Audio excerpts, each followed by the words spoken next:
कर्मचारियों के सुरक्षित भविष्य के लिए पुरानी पेंशन योजना आज भी लागू की जा सकती है। बस सरकार की इच्छा शक्ति होनी चाहिए। जय हिंद। क्या ओल्ड पेंशन स्कीम सच में वापस आ सकती है या फिर सरकार एक ऐसा रास्ता निकालेगी जो ओपीएस जैसा हो लेकिन नाम कुछ और हो? आज की खबर सिर्फ तमिलनाडु के सरकारी कर्मचारियों के लिए नहीं बल्कि देश के हर उस कर्मचारी और पेंशनर के लिए है जो ओपीएस की उम्मीद लगाए बैठा है। जी हां साथियों, एक बहुत बड़ा अपडेट आया है दक्षिण भारत से जिसने पेंशन की पूरी बहस को एक नया मोड़ दे दिया है। क्या यह मॉडल पूरे देश में लागू हो सकता है? चलिए जानते हैं, समझते हैं इस मॉडल को आसान भाषा में। आपसे रिक्वेस्ट है कि वीडियो को आखिरी तक जरूर देखिए। साथियों, जैसा कि आप जानते हैं, पिछले कुछ समय में पंजाब, हिमाचल प्रदेश, राजस्थान और छत्तीसगढ़ जैसे राज्यों ने अपने कर्मचारियों को ओल्ड पेंशन स्कीम का लाभ देने का फैसला किया था और अब इस लिस्ट में एक बड़ा नाम जुड़ने जा रहा है, वो है तमिलनाडु। लेकिन रुकिए, तमिलनाडु सरकार ने जो अनाउंस किया है वो सीधे सीधे ओपीएस नहीं है। उन्होंने एक ऐसा मॉडल पेश किया है जिसका नाम है तपस, TAPS, यानी तमिलनाडु एश्योर्ड पेंशन स्कीम।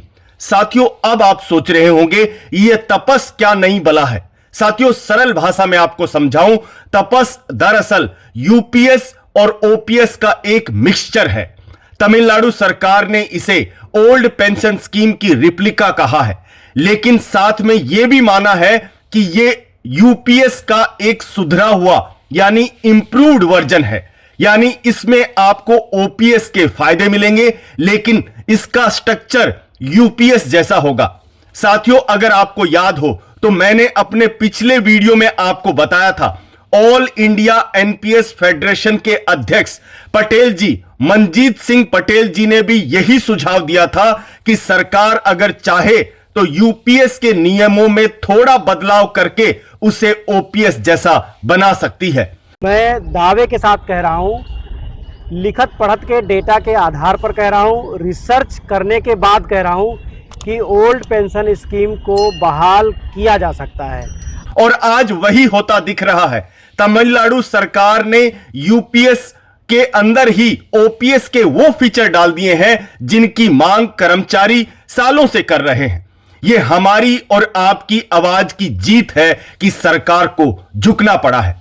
तो चलिए आसान भाषा में समझते हैं इस नई स्कीम को स्टेप बाय स्टेप कि आपको मिलेगा क्या और यह यूपीएस से कैसे अलग है। इसको मैं आपको 3 पॉइंट में समझाऊंगा। Number 1, pension calculation. यूपीएस में आपकी पेंशन पिछले 12 महीनों की औसत सैलरी से तय होती थी, लेकिन तपस में इसे बदल दिया गया है। तपस में बिल्कुल ओपीएस की तरह आपकी लॉस्ट ड्रॉन सैलरी यानी आपका जो अंतिम वेतन होगा रिटायरमेंट के टाइम, उसका 50% आपको पेंशन के रूप में मिलेगा। और साथियों, यह बहुत बड़ा फायदा है, बिल्कुल ओपीएस की तरह। दूसरा, कंट्रीब्यूशन। यहां पर थोड़ा पेच है। ओपीएस में कर्मचारी को कोई पैसा नहीं देना होता था, उससे सरकार 1 रुपया भी नहीं लेती थी।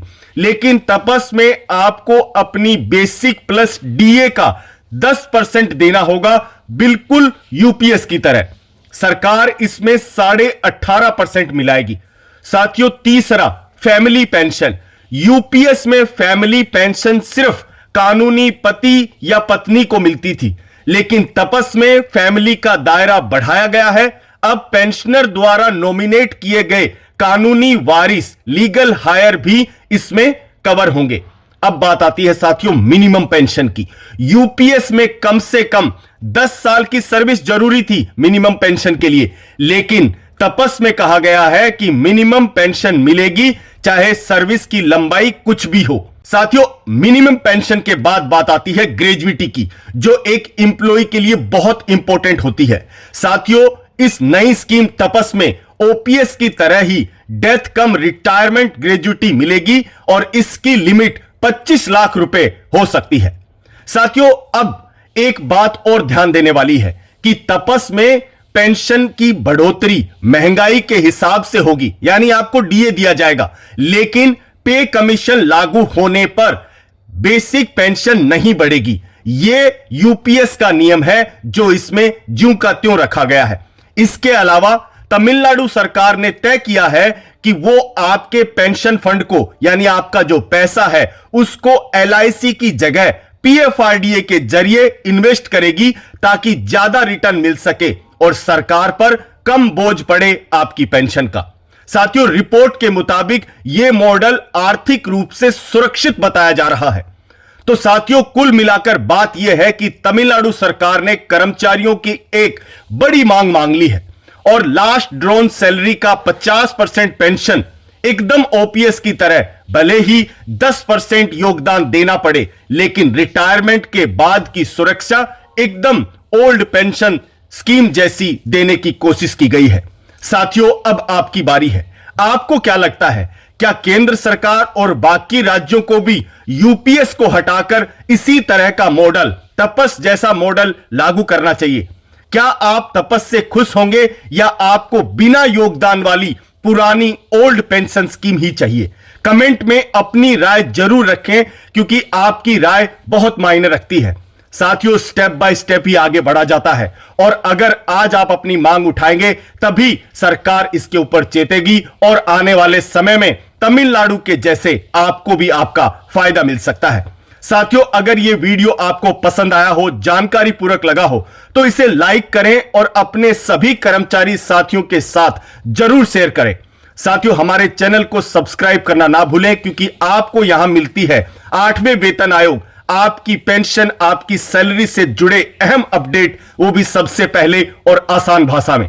साथियों, मिलते हैं एक ऐसी ही अपडेट के साथ। तब तक के लिए जय हिंद, जय भारत, वंदे मातरम।